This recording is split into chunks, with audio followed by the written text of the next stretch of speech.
Shalom, salam sejahtera bagi Bapak Ibu Saudara-saudara, anak-anak yang dikasihi oleh Tuhan Yesus Kristus. Berjumpa kembali bersama saya Pendeta Eka di dalam renungan firman Tuhan pada hari ini, hari Rabu 8 Maret 2023. Sukacita dan damai sejahtera dari Tuhan Yesus kiranya menyertai hidup kita sekalian. Puji nama Tuhan.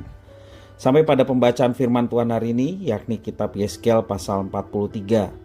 Kiranya setiap pembacaan firman dan juga perenungan boleh memberkati kita, sehingga kita boleh terus bertumbuh menjadi anak Tuhan yang taat akan firman-Nya. Baik, sebelum kita akan belajar firman Tuhan, mari kita akan berdoa. Tuhan Bapa di surga, di dalam nama Tuhan Yesus, kami bersyukur, terima kasih pada Tuhan yang memelihara hidup kami. Terima kasih juga atas firman Tuhan yang Tuhan berikan kepada kami. Dan sebentar kami akan menggali dan memahami firman-Mu. Kau yang memampukan kami untuk dapat mengertinya, serta Tuhan menolong kami untuk kami dapat menerapkannya. Terima kasih Bapa, terpujilah namamu. Demi nama Tuhan Yesus kami berdoa. Haleluya. Amin. Saya akan membacakan di dalam Yeskel pasal 43 ayat 1 sampai yang ke-12. Demikian firman Tuhan. Lalu dibawanya aku ke pintu gerbang, yaitu pintu gerbang yang menghadap ke sebelah timur.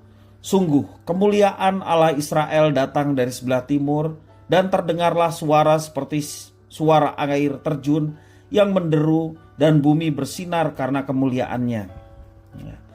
Yang kelihatan kepadaku itu adalah seperti yang kelihatan kepadaku ketika ia datang untuk memusnahkan kota itu, dan seperti yang kelihatan kepadaku di tepi sungai Kebar.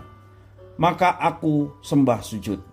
Sedang kemuliaan Tuhan masuk ke dalam bait suci melalui pintu gerbang yang menghadap ke sebelah timur. Roh itu mengangkat aku dan membawa aku ke pelataran dalam. Sungguh, bait suci itu penuh kemuliaan Tuhan. Lalu aku mendengar dia berfirman kepadaku dari dalam bait suci itu. Orang yang mengukur bait suci itu berdiri dan di sampingku. Dan ia berfirman kepadaku, "Hai anak manusia, inilah tempat tahtaku, dan inilah tempat tapak kakiku. Disinilah aku akan diam di tengah-tengah orang Israel untuk selama-lamanya. Dan kaum Israel tidak lagi akan menajiskan namaku yang kudus, baik mereka maupun raja-raja mereka, dengan persundalan mereka atau dengan mayat raja-raja mereka yang sudah mati.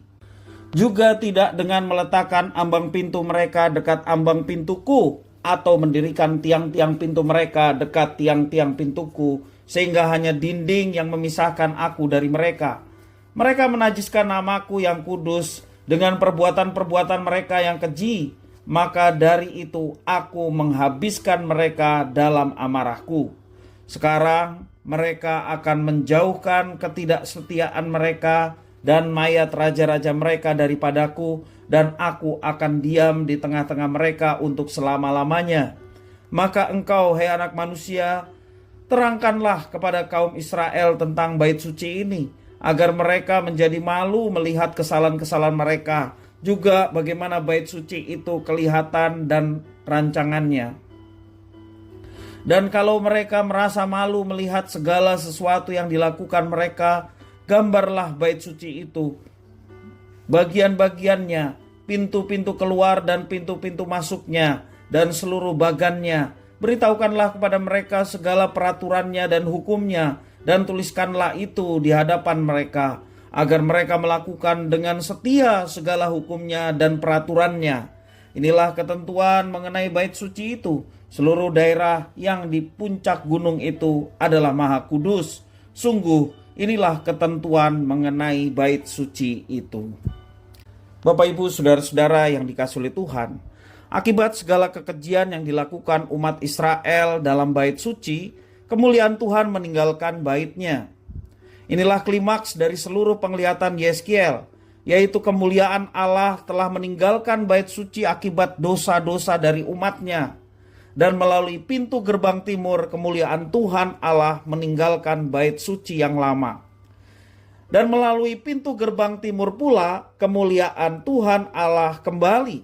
Dan penglihatan ini menyatakan kemuliaan Tuhan yang datang mengampuni dan memulihkan terhadap umat-Nya. Allah sendiri menyatakan bahwa bait suci adalah tempat tahta dan tapak kakinya. Ia akan menjaga Israel, tidak menajiskan namanya. Segala kenajisan Israel akan disingkirkan karena raja mereka adalah Tuhan Allah yang Maha Kudus. Dinding yang dilingkupi kompleks bait suci memisahkan segala kenajisan dari kesucian Tuhan Allah yang hadir dalam hidup mereka. Dan Yeskiel disuruh untuk menggambarkan rancangan bait Allah yang baru. Melalui gambar itu bangsa Israel diingatkan dan diajar tentang kekudusan Tuhan Allah mereka. Selain itu mereka diingatkan untuk melakukan dengan setia segala hukum-hukum Allah yang diberikan kepada mereka. Sungguh suatu hal yang indah karena Tuhan tidak lagi mengingat dosa-dosa mereka. Dengan penuh kasih sayang, Tuhan Allah akan membimbing mereka kepada kehidupan yang baru. Dalam gambaran kemah suci, ruang Maha Kudus adalah tempat Tuhan Allah bersemayam dengan tutup pendamaian dan tabut perjanjian sebagai tahta dan tempat meletakkan kakinya. Saat Israel melihat rancangan bait suci itu, mereka akan malu oleh berbagai kesalahan mereka. Pemulihan bait suci diikuti dengan peraturan dan hukum yang harus dilakukan oleh umatnya dengan setia. Mereka memiliki kewajiban untuk menjaga daerah puncak gunung sebab tempat itu adalah tempat kudus Allah. Di dalam ayat yang ke-9 sampai yang ke-12. Bapak Ibu saudara-saudara yang dikasihi oleh Tuhan, di satu sisi Tuhan Allah mengadili setiap kesalahan umat Israel dengan murkanya. Namun di sisi lain kita melihat bahwa Tuhan Allah setia akan janjinya. Dia tetap memegang teguh perjanjian dirinya dengan umat yang dikasihinya, Israel. Walaupun sekali lagi ketika dia murka, dia mengadili umatnya sedemikian rupa sampai harus membuang umatnya.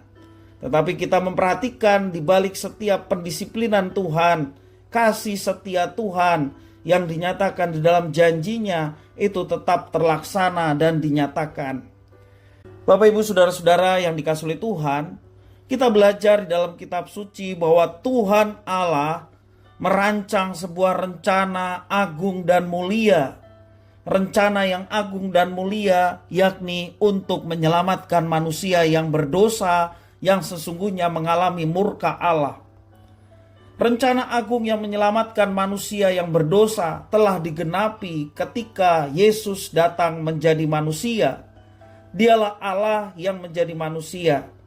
Yesus menggenapi untuk menyelamatkan manusia dengan kematiannya dan juga kebangkitannya yang mengalahkan maut. Sehingga di dalam Yesus ada pengampunan dosa, di dalam Yesus akan ada pengharapan keselamatan. Tentunya respon manusia adalah beriman kepadanya, percaya kepadanya, taat kepadanya. Karena itu satu kesatuan yang tidak terpisahkan. Bapak Ibu saudara-saudara yang dikasihi oleh Tuhan, rancangan Tuhan adalah menyelamatkan manusia dari segala dosa yang mereka telah perbuat, dan upah dosa adalah maut. Allah ingin manusia tidak mengalami maut, tetapi mereka mengalami kehidupan, yakni persekutuan dengan Tuhan selama-lamanya. Dan itu bisa terjadi, digenapi ketika Yesus datang menjadi manusia dan dia mati juga bangkit memberikan kemenangan bagi setiap orang yang percaya kepadanya. Jangan sia-siakan waktu untuk kita berpegang pada rencana dan janji Tuhan.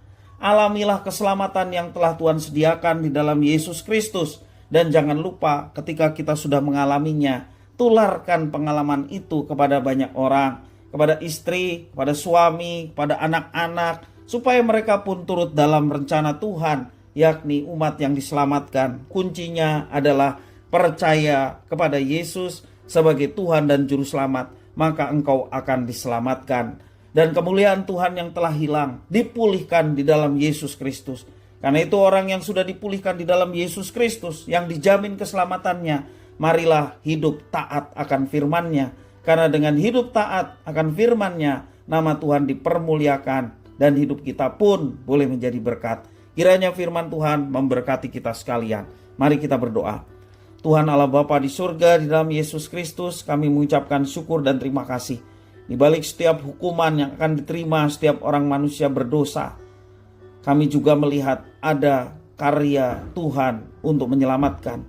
Dan di dalam Yesus Kristus, kasih setia Tuhan untuk menyelamatkan dinyatakan.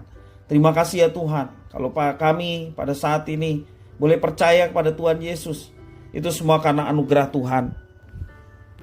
Dan kami mau terus berpegang pada janji keselamatan yang telah Tuhan sediakan. Dan biarlah semua ini menjadikan hidup kami bersemangat, antusias untuk mengikut Tuhan dan melaksanakan apa yang Tuhan perintahkan. Terima kasih ya Tuhan, inilah doa ucapan syukur kami. Demi nama Tuhan Yesus Kristus kami sudah berdoa. Haleluya. Amin.